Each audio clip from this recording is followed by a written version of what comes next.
Somo la tauhidi. Katika somo la tauhidi, wanafunzi wa darasa la pili faslu thani wanasoma kitabu kinaitwa Usulu Thalatha. Ni kitabu cha tauhidi, kitabu ambacho kimekusanya misingi ya tauhidi, kumjenga mtu imani na uchamungu.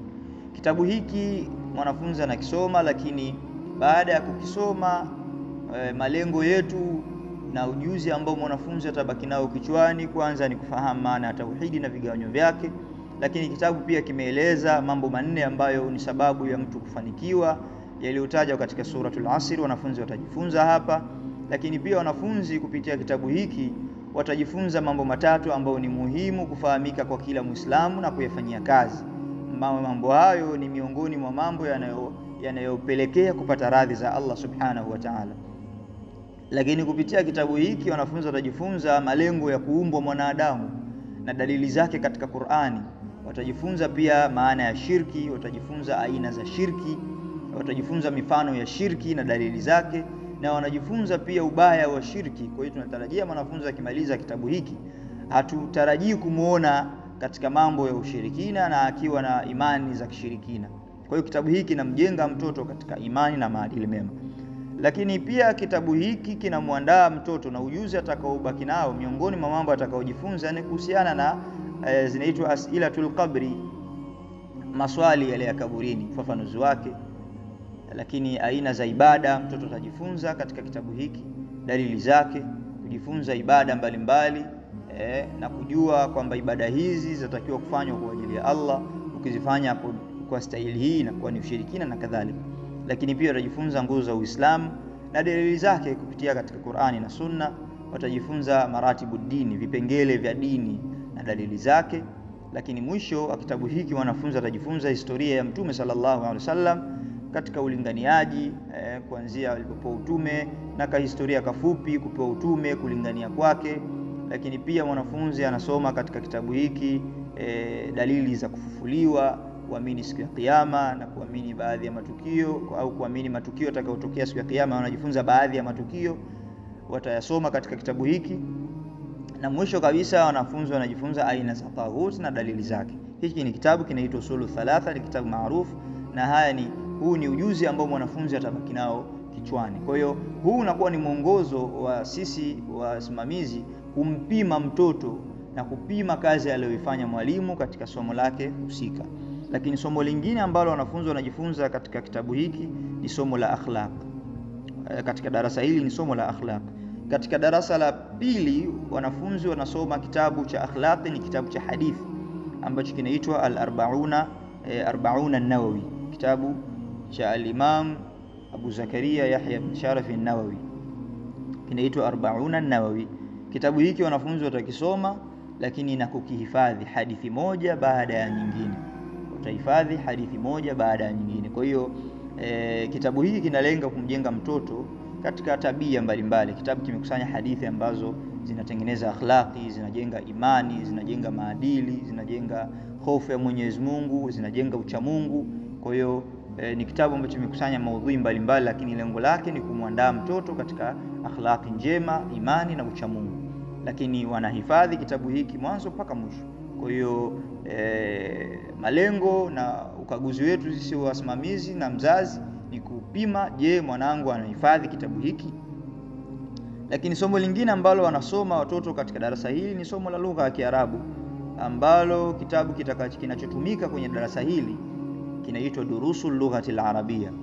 Wanafunzi hawa wametoka darasa la kwanza, wamejifunza topic mbalimbali, wamejifunza adawatul istifham, wamejifunza dhamair, wamejifunza majina, wamejifunza vitendo, wamejifunza namna ya kuvigeuza. Kwa wanapoingia kwenye darasa hili sasa, wanakwenda kusoma kitabu ambacho kitawasaidia namna ya kuvitumia vile ambavyo wamejifunza kwenye darasa lililopita. Na target yetu wanafunzi hawa ni kuweza kuwa na uwezo wa kusikia au kuelewa kinachozungumzwa, lakini pia kuzungumza. Na miongoni mwa target na malengo ni kwamba kuanzia Januari wanafunzi hawataruhusiwa kuzungumza lugha ya Kiswahili wala lugha nyingine yoyote isiyokuwa Kiarabu katika madrasa yetu. Hii ni kwa ajili ya kutaka kuwapa uwezo wa kusikia na uwezo wa kuzungumza. Lakini somo lingine ambalo wanafunzi wanajifunza katika darasa hili ni somo la tafsiri ya Qur'ani.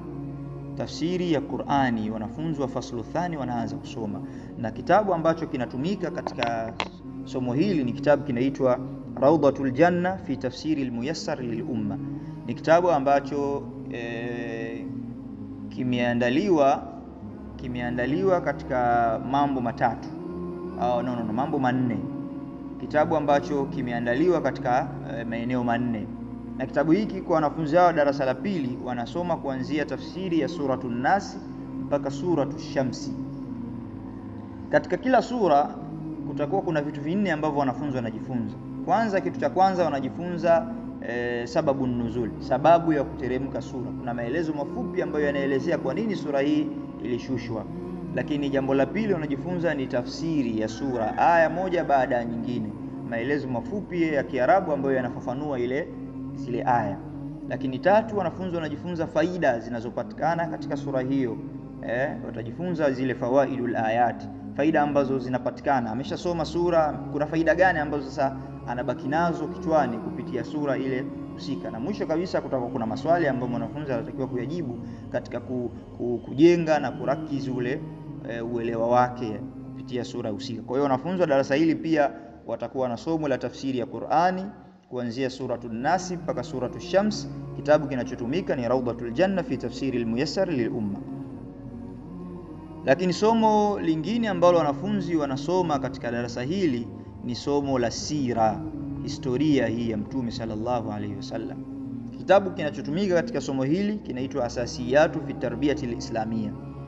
Kitabu hiki kimekusanya mambo mengi sana katika historia ya Mtume sallallahu alaihi wasallam, kuanzia kuzaliwa kwake, ukoo wake, majina yake, mpaka kupewa utume na baadhi ya matukio baada ya kupewa utume, lakini kimekusanya maelezo mengi sana.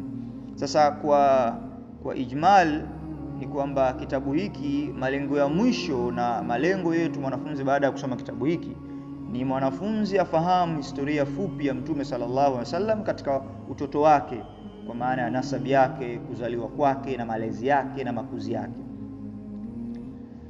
Lakini jambo la pili, mwanafunzi afahamu historia fupi ya Mtume sallallahu alaihi wasallam katika ujana wake.